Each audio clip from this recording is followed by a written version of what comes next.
आप देख रहे हैं हरियाणा पोल खोल न्यूज। चैनल को सब्सक्राइब करना ना भूलें।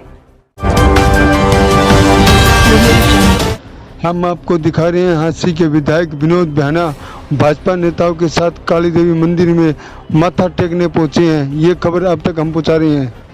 हम दे रहे हैं आपको खबर, हांसी से विधायक विनोद बिहाना कोरोना की जंग जीतकर अब जनता के बीच में फिर से आ गए हैं। आपको बता दें कि विधायक विनोद बिहाना को कोरोना पॉजिटिव हो गए थे, अब वे ठीक हो गए हैं, उनकी रिपोर्ट नेगेटिव आ गई है और वे आज जनता के बीच में आ गए हैं। उन्होंने आज हांसी में काली देवी मंदिर में माथा टेक कर इस अभियान का शुभारंभ कर दिया है और लोगों से मुलाकात शुरू कर दी है। हरियाणा में चल रही ताज़ा राजनीतिक हालतों पर क्या बोले हांसी के विधायक, सुनिए।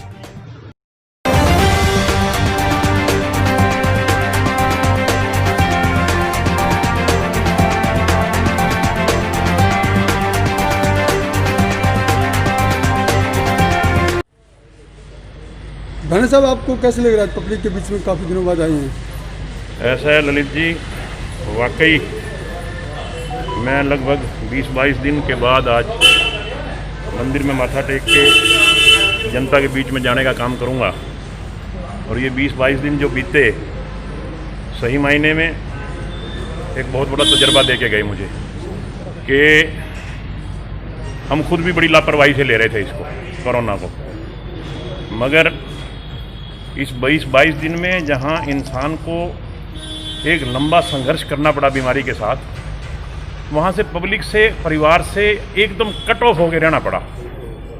और ये बहुत बड़ी बात है कि आप आम आदमी हो, चाहे वो जनता का बीच का आदमी हो, और वो जनता से जब कट जाता है, परिवार से कट जाता है, तो निश्चित रूप से उसका जो जीवन है वो एक तरफ से अलग सा हो जाता है। वो खुद को, अपने आप को ऐसा महसूस करता है।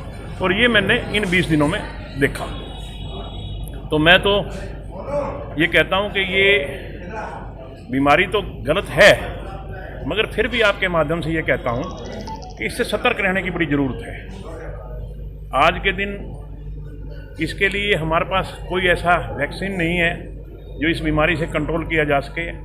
मैं तो समझता हूँ एकमात्र जो दो तीन उपाय हैं, मास्क, सैनिटाइज़र का ज़्यादा से ज़्यादा प्रयोग करें, साबुन से ज़्यादा हाथ धोएं और सोशल डिस्टेंसिंग ये ज़्यादा से ज़्यादा रखें।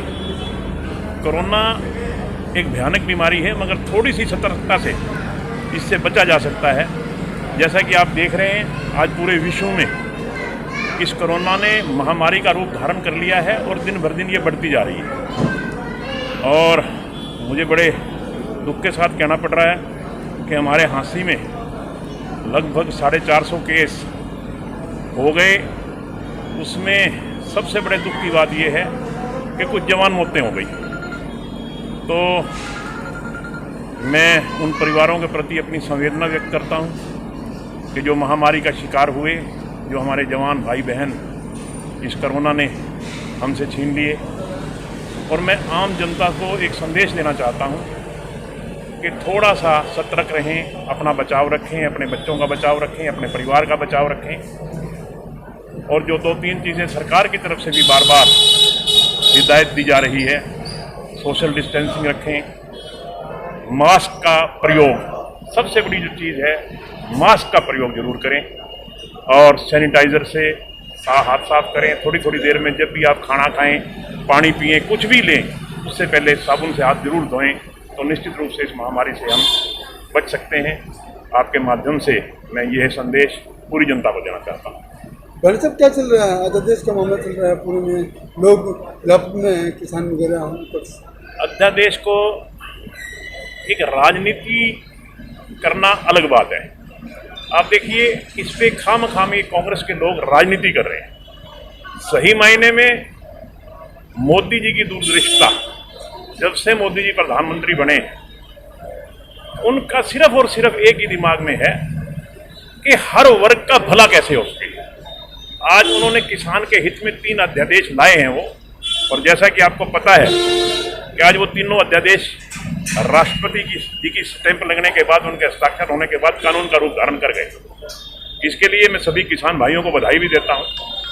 और मैं निश्चित तौर पे कह सकता हूं कि ये तीनों अध्यादेश, जो तीनों कानून हैं, ये निश्चित रूप से किसान का बहुत बड़ा भला करने वाले हैं। मोदी जी का एक लक्ष्य है कि 2022 तक किसान की आय दुगनी करने का। राजनीति एक अलग बात है, राजनीति करके आप किसान का बुरा ना करिए, ऐसा मैं उन भाइयों से कहना चाहता हूं जो आज कांग्रेस के नाम पे किसान के नाम से राजनीति कर रहे हैं, कि आप कम से कम किसान के हित का ध्यान रखें। जो मोदी जी और भारतीय जनता पार्टी जो अध्यादेश लेके आई है, जो कानून का रूप धारण कर गए, वो निश्चित रूप से किसान के भले के लिए हैं।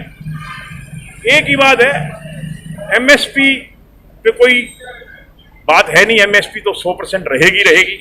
किसान को एक अलग से अपनी फसल बेचने की एक अलग से इंडिपेंडेंस मिल गई, आज़ादी मिल गई कि वो चाहे मंडी में ले जाए, मंडी कोई खत्म नहीं हो रही, एमएसपी खत्म नहीं हो रहा।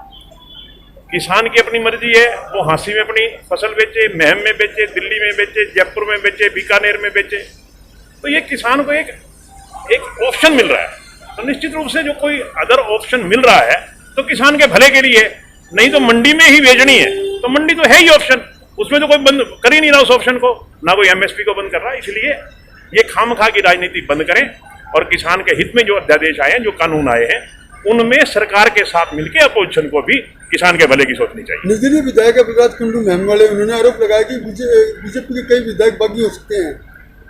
वो तो बलराज कुंडू ही बता सकते हैं, मगर मेरी नजर में, मैं मंदिर में खड़ा होकर कह रहा हूं, मेरी नजर में एक भी विधायक ऐसा नहीं है जो बीजेपी से वो बाकी हो या किसी के मन में ऐसी बात हो। मेरे सुनने में ऐसा कुछ भी नहीं आया। विधायक जी कुछ हलचल चल रही है राजनीति में? नहीं, सरकार बहुत बढ़िया ढंग से चल रही है। हलचल किस बात की चल रही है? हलचल तो चल रही है, सरकार चल रही है मस्ती से। हंसी के लिए तो अभी आपको जैसा बताया है, मैं 20-22 दिन बाद निकला हूँ। हमारी बहुत से काम पाइपलाइन में थे, अब चंडीगढ़ जाऊंगा कल, उनको संभालूंगा और हंसी की डेवलपमेंट के लिए मैं दिन रात एक करूंगा। जो 20-22 दिन में जनता के बीच में और डेवलपमेंट के कामों को नहीं संभाल सका, उसकी अब तेज गति लाने में अपनी भी टाइम ज़्यादा दूंगा और निश्चित रूप से हंसी में विकास कार्यों को हम गति देंगे। कुछ नया भी करने वाले हो क्या? नया क्या करना है आप बताइए, आप सुझाव दीजिए। ये नया करना है, हम वो नया करके दिखा देंगे। शहर में हंसी शहर में कुछ सब कुछ करेंगे। हंसी शहर में जिस चीज़ की भी कमी है, हर चीज़ को पूरा करेंगे। मगर ये कोरोना काल आ गया, इससे हम डिस्टर्ब हो गए, ना केवल हम डिस्टर्ब हो गए, पूरा देश और पूरा वर्ल्ड डिस्टर्ब हो गया। उसका खामियाजा और उसका नुकसान तो हमें भुगतना पड़ रहा है, मगर निश्चित रूप से जो हमारे मन में है हंसी शहर के प्रति, वो हम पूरा करेंगे।